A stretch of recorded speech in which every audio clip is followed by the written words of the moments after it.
So the idea of today's session is this no prep warmers.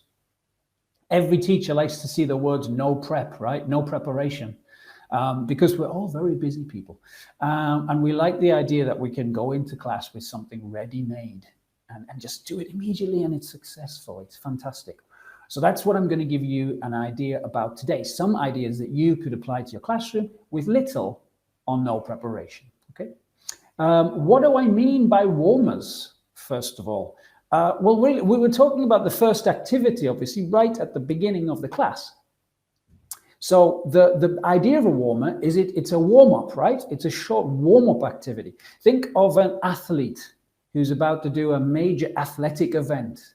Well, your class, the main content of your class is the major athletic event. It's the Olympics, right? And before an athlete does that, they have to do some warm-up exercises. That's why we have warmers, right? So warmers are the same thing, but to prepare our classes for doing the main content of their lesson. Now that's very general though. Okay, so it warms up the class. But right now I have a question for you. If you have any quick, short answers, why, for very specific reasons, there are many specific reasons, why start your class with a warmer? Why is a warmer important? Give me some ideas. Write them in the chat box very quickly. What makes a warmer? Okay, to make interest for the students, to concentrate, yeah, to get concentration, motivate, to relax. Yeah, they might feel uncomfortable at the beginning. Encourage, motivate again. Okay. Oh, to remember stuff. Yeah. Okay. Activate schemata. Good phrase. I like it. Organize, energize, folk. Okay. Great. I see all of the right words coming through there. Of course, it's for all of these things. It's to motivate our students. It's to get them ready for the lesson. It's to make them feel positive about themselves too. So you've all got great ideas here, and to refresh their knowledge, what we're going to do now is we're going to look at top tips for warmers. I'm going to give you like 4 top tips that I think are really important when we consider using warmers in our class. All right, so here we go. The first one, I've called it setting the tone of the class. Now, what do I mean by setting the tone? Well, think of your students. When they come to your class, maybe they haven't spoken or used English since your last class, all right? So they come in there and their mind is completely in their first language. Wherever you are in the world, okay, their students are thinking probably in their first language. They come into the room, you have a quick activity where they get to use English that they already know, they've used before, but you give them some activity where they get to use it. This sets the tone for the lesson. From the outset, you're saying this class is English, you're in an English-speaking environment, let's start the way we mean to finish, okay, the way we mean to go on.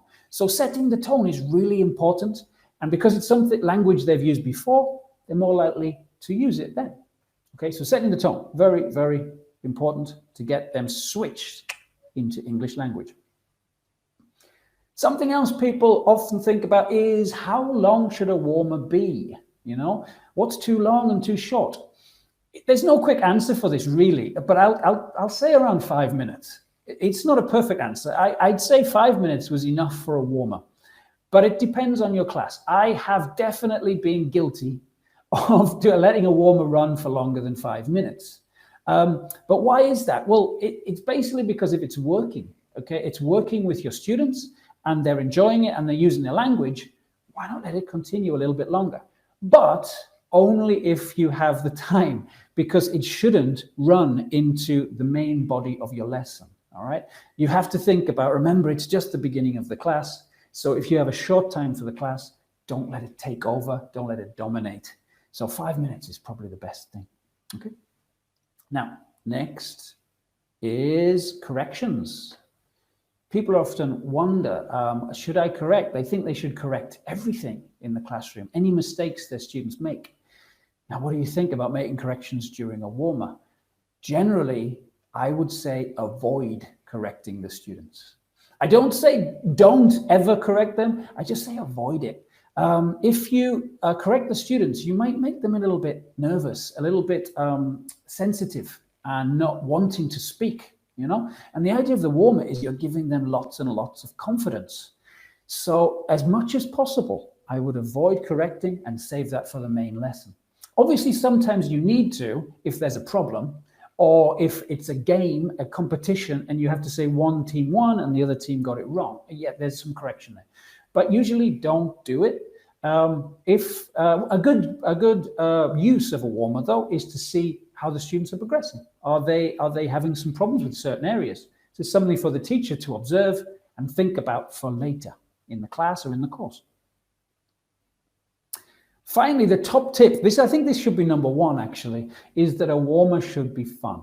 Students should be using language that they've used before. You're kind of reminding them in the warmer, and they should enjoy it because they should come out of it, feel motivated, enthusiastic, confident with themselves because they were successful in the warmer and ready to do the class.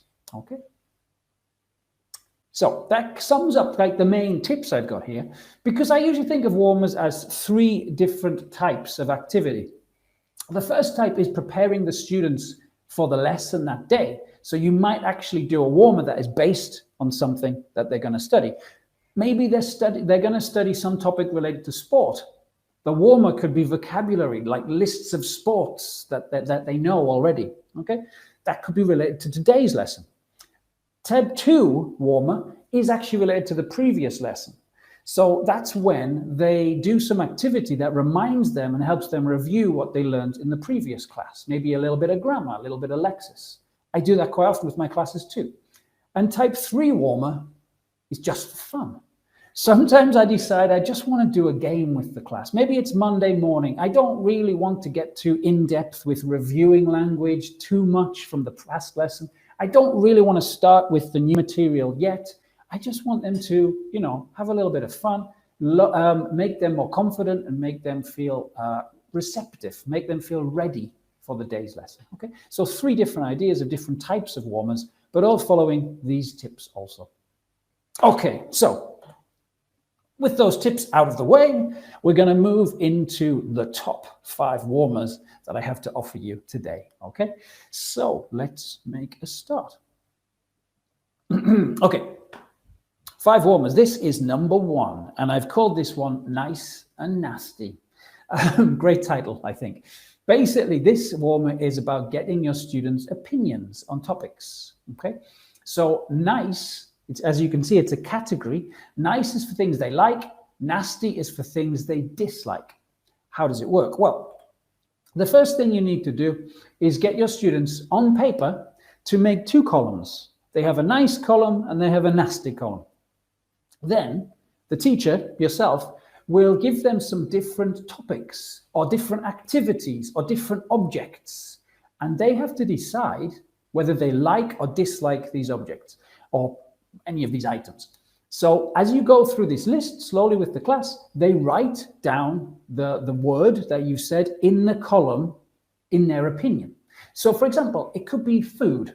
And it would be a great lead-in for a lesson on food, a great warmer for a lesson on food.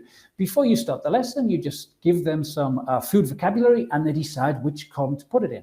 You say ice cream and they put it in like. You say mushrooms and they put it in dislike. Again, here they're working alone. That's okay, because in the second part, the idea is they compare their list with a partner or they compare their lists with a group, and that's where it becomes communicative. They see who has something in common with them or who has a difference. They could talk about it, depending on their level, about why they like this food or why they dislike this food. After they discuss this in groups, they can feedback. You can get some ideas from different individuals. You can nominate, you can pick students and ask them about their partner. What did you have the same? What food did you like? You can ask them why. So it gets them engaged, gets them thinking about food. Be a great way to lead into a lesson what was related to food in some way. Okay, good fun. All right, it's all about giving opinions. Nice way to get them started. Now we're going to try this out. Okay, so you are going to be my students, and I'm the teacher. All right, what you need to do, okay, I'm going to give you some different topics and different activities, and I want you to decide if they're, in your opinion, if they're nice or nasty. Now, it's kind of tricky for us to do it here With how many people have we got right now? We've got 363 people. Kind of difficult for us to do it in groups and feedback. So I'm going to give nice. If you think something is nice, it gets a number 1. If you think something is nasty, it gets a number 2. When I put the items on the screen, yeah, I want you to write the number that you associate with this thing. So if I write mushrooms and you hate mushrooms, put 2 in the chat box, okay? It's like a little survey. We're taking a survey with these different items. To make it a little more interesting today, these are totally random. I didn't stay in a topic like food or sport. It's just random items. So get ready to write in your chat box. Here we go. The first item for you to decide, is it nice or nasty? Write 1 or 2. 4, spicy food. Go, go, go. Quick, quick. 1 or 2. 1, 1, 2, 2, 2, 2, 1, 2, 2. Okay. Stop. It's a very quick. We don't have time for every answer. That to me looked like it was 50-50. Okay, spicy food. We're not decided. No consensus. All right, let's go for the next one. Get ready. Cold weather. Go. Winter is coming eventually. Oh, lots of 2s. Lots of 2s. Okay, nicely. Okay, stop. Okay, the majority there, I think, was 2. So majority said nasty. There was definitely a majority there. Maybe because it's summer. Maybe you'll feel different when it's a lovely snowy day. We'll see. All right, next one. Clowns. Go. Oh, there's lots of 1s here. Interesting. Okay. Stop. Oh, there's 1 there. There's very nice, huh?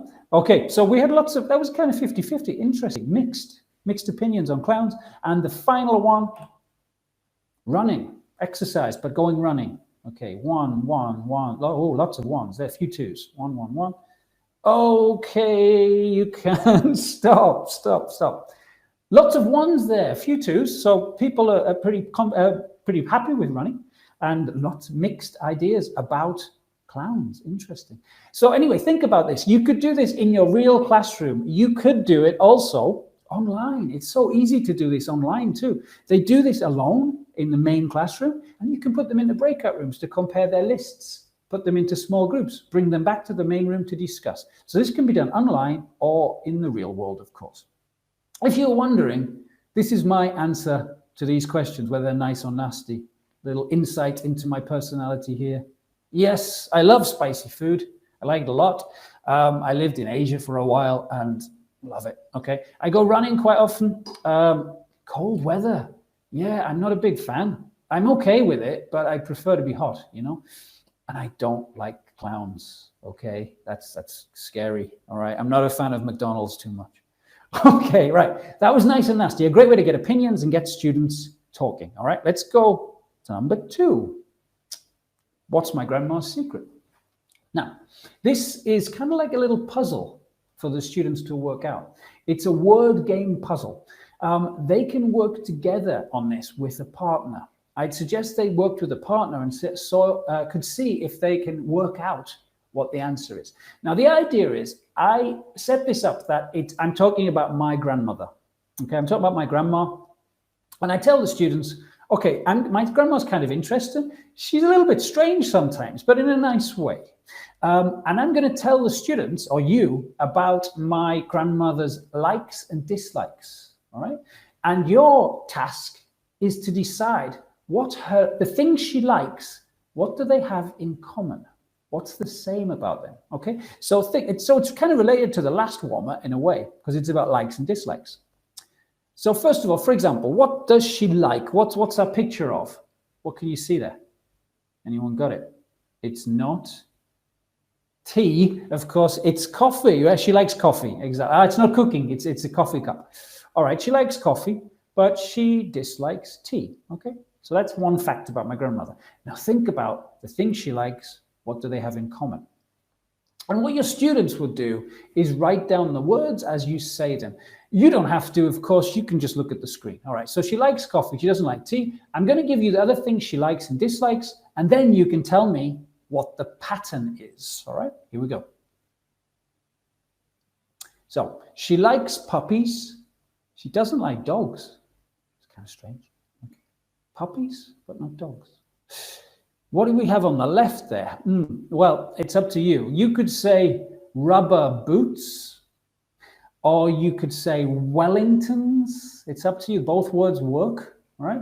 And then on the right, it depends whether you're from the UK or from America. I would say these were trainers. If I was American, I would say sneakers, probably. Anyway, she likes rubber boots or Wellingtons. She doesn't like sneakers. All right, next one. She likes dresses, but she doesn't like skirts. Right? And the last one, she likes carrots, but she doesn't like tomatoes. Now think about it. We had some clothing. We had dresses. We had rubber boots, puppies, coffee. What is the pattern? Carrots. What is the pattern and the things that she likes? What's the main thing that she likes altogether? If you know the answer, type it in the chat box. Come on, come on, come on. Think about it. No, think about the words. Think about how the word, no. Think about how the words are made. Carrots. Think about the letters. Puppies, coffee. Double letters. Someone said it. Double letters. Here we go. Yulia. Was that Yulia? Double letters. Exactly. You guys got it. It's easy when you write them, which your students will see the pattern when they write them in front of them. Double letters for Yulia was first. Unfortunately, there is no prize for this answer. I didn't tell you that at the beginning, but thank you for taking part. I appreciate it. Okay. So it's just a little quiz for your students. It's a little puzzle. You can only really do this once, but it gets the students to look at some vocabulary. They have a little bit of fun. They work with their partner, and then they'll suddenly realize what the answer is, and that team wins. Also, the idea of doing a puzzle like this, it just tells you can do this with any puzzle that you know. Students like puzzles in my experience, and especially word puzzles. Any word puzzle you can do, get the students to work together, give them the information. They'll start using English and thinking about it. It's a great way to warm up a class. Okay, a little bit of competition there too. Okay, let's go to warmer number. Oh, sorry. There you go. That's the answer. I forgot to give you. Yeah, she loves anything with a double letter in the name. And let's go to warmer number 3. All right, warmer number 3 is pass the ball. I'm sure you've all done activities with your class where you throw a ball around the room and do various things. The way this works, it's really fast, really easy. I rarely am prepared enough to have a ball with me in the classroom, so I usually just take some paper. Okay, anything that's not dangerous to throw around is fine. All right. So how does this activity work? Well, it's a vocabulary-based activity, very quick and simple to use, and kind of fun. The students will enjoy it. Let's just see how it works in general first. So you have your students in the real classroom in this case, and they're different parts of the room. The teacher starts the game maybe by giving the student the first word. All right, we're going to look at nouns today. All right, so the student's given the word elephant. All right, elephant. They pass the ball to student 2, and student 2's challenge is to make another word with the last letter of the word they were given. See, like the T. So they were given elephant, and student 2 says table. Ending with E, they pass to student 3. Student 3 says email. Okay, then goes to student 4, and from L, it goes to lion. All right, so it could be any nouns here. So it moves around the room. The competitive part of it becomes where I usually introduce a time limit. So the students, it can get quite, it seems easy on the screen, but you know, in a classroom, when the students are kind of excited, it can be difficult because they have to think, what was the last letter of that word? And then they have to think through all of the vocabulary they know, they have to come up with a word that begins with it. And if you introduce a time limit to this, like a few seconds, and literally count them out, they get quite excited. It can be quite good fun. And if the student doesn't get it in the time limit, they have to sit down. All right. So, and then we work around until we're left with 2 students. It's very exciting. All right. It's kind of good fun. Usually here I'm talking about doing it, sort of throwing a ball around. I totally understand if you don't like throwing things around your classroom. With some of my classes, it would be a bad idea. So If you don't want to, it's not necessary. You just put them in a line, so each student knows their order in the group. So it just moves from one student to student 2 to student 3. No ball necessary. In addition, this also would work on line 2. Yeah, think about it. You just tell each student their number, so they know who they come after and who comes next in the line. So that then the words just get passed around the group in something like a Zoom classroom, as I'm using at the moment. All right. So a good activity for the main classroom, good activity for online too. Good fun. You can specialize it too. You could make the topics more challenging. You could say just do animals or just do food, but that gets pretty hard. If you want to take the stress off your students, give them a few more seconds and let them work in groups. So rather than it being just student 1 to student 2, have it like pair 1 to pair 2, and then they can work together and they feel less stressed by it. Lots of fun. Can be done really quickly. Also can be stopped whenever you like. So great way to fit into the beginning of the lesson. Just get them, what would the word be? Invigorated. I think we'll use that word to continue with the rest of the class. Okay, easy one. Pass the ball. Okay, so next, let's move on to this one. This is an activity I really like, number 4, which is called Whose Weekend. Now, that looks like a fantastic weekend, by the way. If that's the kind of weekend you often have, that's amazing. Whose weekend? How does it work? Well, think about it's Monday morning. It's your first class with your students. And what we usually do, all of us, is ask, what did you do at the weekend? I say to my students every week, what did you do at the weekend? And they say, nothing. Or they say, slept. Or they say, did homework. This is very common. I've had this a lot, okay? It got very boring what they did at the weekend during quarantine too. It's a bit difficult. But, they did do other things. They often just don't tell us immediately. So this is a way to get your students to talk about their weekend and to give you some more information about it. Rather than asking them directly, what I do sometimes is give them small pieces of paper. Again, this is in the real classroom. I give them small pieces of paper and I tell them to write a sentence on the papers about something they did during the weekend. Just a sentence, no name at all, and keep it secret. Don't show anybody. It's up to you. You could do 1 sentence, you could do 2 sentences for each student, but all on separate paper. Then they take the sentences, they give them to me, I take them secretly, I mix them up, I give them back to different students. The students should have somebody else's sentence, all right? So not their own sentence. So they look at the sentence and then they have to mingle. They have to go around the room and they have to find the person who wrote it. Now, you can already see this could be good for a review. So if you're talking about whose weekend and they have to talk about something they did last weekend, they're reviewing past simple already just by writing the sentence. They're thinking about past simple. When they walk around the room, if their level is okay and they can do this, they could ask questions, okay? They don't just show the paper. If you want to push them, they can ask questions. So for example, did you go cycling at the weekend? You can model this and they can try it. So they move around the room and ask questions of each student. When they find the student with the short answer, yes, I did, no, I didn't, continuously practicing these structures. When they find the student that says, yes, I did, they write the name of the student on the paper, and then they found their answer. What do we do next? Well, usually when everyone is finished, I sit the class down, I will pick a student from the room and say, what did he do at the weekend? And somebody in the room will know because they have him on the paper. And again, they're practicing another structure. He went cycling at the weekend, all right? It's really good fun. It works really well. And you can vary the level a little bit depending on your class. Maybe you don't want to use full questions here. That's okay. You don't need to. They can just literally ask, is it you or something? It depends on the level of your class. But it can really work really, really well. And you can, at the beginning, tell them they cannot write, I slept or I did homework. Make that a rule. So they have to think of something else they did. All right. Actually, this activity, I want to tell you a little more about this because this is as a warmer for after the weekend. But I often use this type of activity with first lessons, with get to know you activities, the beginning of a course. And I do it for all levels, not just for like kids or teenagers, adults, advanced levels, it works. Rather than about weekends, I say, write sentences about you, some interesting information. It could be about what you did at the weekend. It could be about your favorite food. It could be about hobbies, your family, your future, anything you like.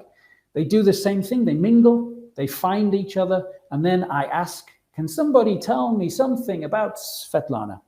And someone in the class will give me some information. It's a great way as a teacher to gather some information, to get to know your students. And it's great for them to get to know each other too, because they move around and talk to each other. Works with a lot of levels too. The best thing about it is it works with different levels because they set the level. You tell them to just write sentences. So they could say elementary level, they could write, I play piano. Okay. If you have an advanced level student, they can write something really complicated about what they want to do in the future. They totally set it themselves. You don't have to do anything. You just have to demonstrate how the activity works. It's great. It's really good fun. When it works obviously really back in the main classroom when students can interact more. But you know, it's a great thing to do for so many different levels, so many different age groups also. All right. Okay. So that's whose weekend, or sometimes I call it 3 pieces of paper because I use 3 usually for the get to know you. Right. We're moving swiftly on. We're going to go to the last warmer for the day. And this is, as I told you, be very snappy, very quick. This one is called What My Name Says About Me. All right. Maybe you've done something similar. Let's see if you know this activity. How does it work? Well, the first thing your students need to do is take some paper and they need to write their name on the paper, their first name, I'd say. Vertically like this, okay, the way I've done on the screen. Then they have to think of some words that are connected to them in some way, connected to their personality, connected to their life. So it could be an adjective, could be a hobby, anything they like, but they must be connected to their life. And they have to fit them around the letters of their name, all right? So it doesn't have to be the first letter forms the word, but it could be somewhere in that word. You'll see, it sounds weird now, but I'll give you the example, you see how it works. For example, I thought about this and I looked at my name and I thought I have to think of a word that begins, that has K in it, okay, that's connected with me. And I thought, what about adjectives that are connected to me? Oh, I could say kind, of course, right?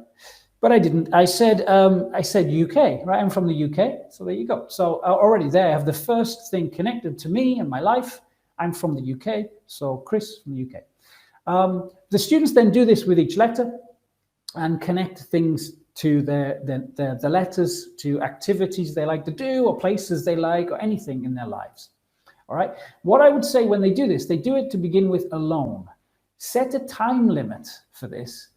Because it could get really difficult. It's easy for me. I've got 4 letters in my first name. I'm just Chris. If your name is Anastasia, it's going to take you a long time to think of different things. So I would say it's okay if they don't finish. Just say do as many as you can in 2 minutes or something, okay? Even just a minute, okay? Just set a very quick time limit so they can write some. Then they come together again with a partner. They compare their names and the words they've chosen, and they explain why they chose them. It's just a speaking activity, kind of to get to know each other. Another way to do it is that the students will guess what the words mean. All right, let's see what we've got for me. So we have UK. Let's skip R for a moment. Let's go straight to I for me. So I got UK is where I'm from, but where do I live? I live in Kiev. So I've put Kiev in there for I. All right. Now, which one's next? What can I put for S? Something related to me with S. Let's see what we got. I don't know. Adjective? No. Let's go for Sharon. Okay, who's Sharon? Sharon is my sister, actually. She's my older sister. She lives back in the UK. I haven't seen her for a while, actually, since Christmas. But she's my older sister. So something connected with my life. The last one, this time I'm going to go with an adjective. An adjective to describe me. You can give me some help here. Oh, good. I got an answer already from Elena. Creative. What do you think for an adjective beginning with R? Oh, sorry, with R in the word. Anything creative, I like it. This is cool. Anything else to describe me? Realistic, good. Reliable, clever. Oh, guys, you're fantastic. I'm pleased I asked. All right, I thought about all of these things, of course, but I didn't go with any of those. I went with this one. Oh, you know, why not? Okay, I guess I was doing this at the time and I was trying to think of an adjective and I thought, yeah, okay, I'm pretty hairy. So there you go. Chris from the UK, lives in Kiev, has a sister called Sharon and is quite hairy. All right, the way this would work with your class, imagine they've made their list, they go with the partner. As I was saying, they could guess what these words mean. So their partner would just look at the list and they would say, okay, who's Sharon? Is Sharon your mother? Is Sharon your cat? Is Sharon your sister? Yes. All right. So they could guess at these things too. Again, this activity works fine online just as much as it would in the real classroom. All right. So that brings us to the end of activity number 5. Let's just look back at what we saw today for these warmers. The first one was nice and nasty. It was about getting opinions from the students. Great lead-in to a lesson. So of a lesson on food, you could ask them which food they like, which they dislike. The idea is they share their ideas afterwards. What's my grandma's secret? The use of a puzzle at the beginning of the class. Let the students discuss what they think the answer is to the puzzle. Gets them interested, gets them engaged. Pass the ball, very active activity. Does not need a ball though. Could just have the students in a row. Very fast activity too. So it can be really quick. In fact, it could be something done at the end of the class too, if you have a spare few minutes. It's kind of fun, nice to finish the class as well as to begin it. Whose weekend? One of my favorite types of activities with these little papers. Encourages communication, encourages practice of certain structures, and just really interesting to find out information about the students for you and each other. The final one, what my name says about me. Another get to know you kind of activity, but could be used anytime in the course. Makes the students think, makes them think of vocabulary they know, so they can integrate it into the letters of their name. Really good fun. All of these can be done with little or no preparation. Maybe you just need some paper or a ball. Okay. So thanks a lot, guys. Please don't go anywhere just yet. Please stay for a few minutes because I just want to tell you about the other webinars that are coming up